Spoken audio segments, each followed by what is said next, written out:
How do you conduct a workshop session?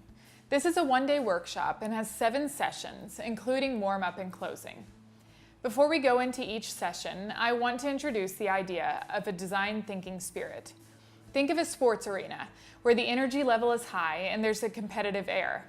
It's intense and full of energy.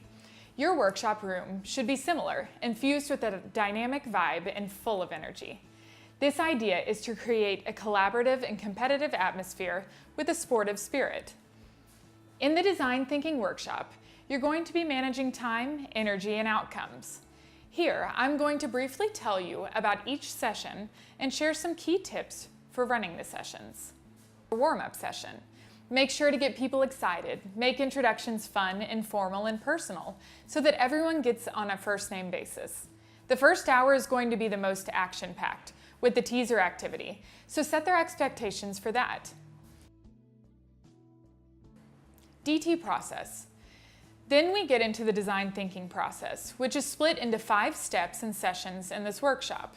Of course, the values of empathy, curiosity, imagination, making, and optimism should be carried throughout the workshop, but each step of the design thinking process requires a slightly different approach.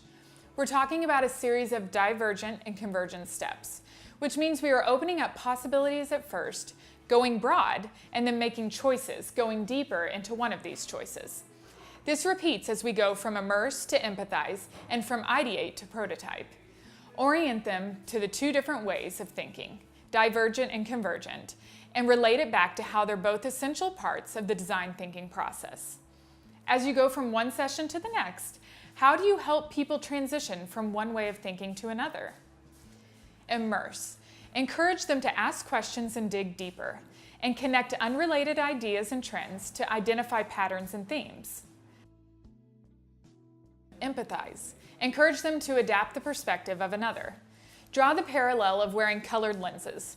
What if you had a yellow pair of glasses all your life and I had a blue one, and we exchanged our glasses one day? Ideate. The most important thing in the ideation phase is being open and brave.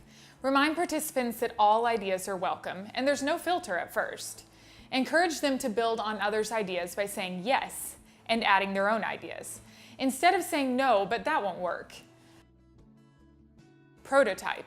Encourage trial and hands-on making over perfection and prettiness. Encourage them to fail fast and early. Validate. Emphasize the need and power of testing with users, taking feedback humbly, and going back to the drawing board. In closing, sum up their achievements, reflect on each step and the outcomes, and acknowledge the contributions of specific groups.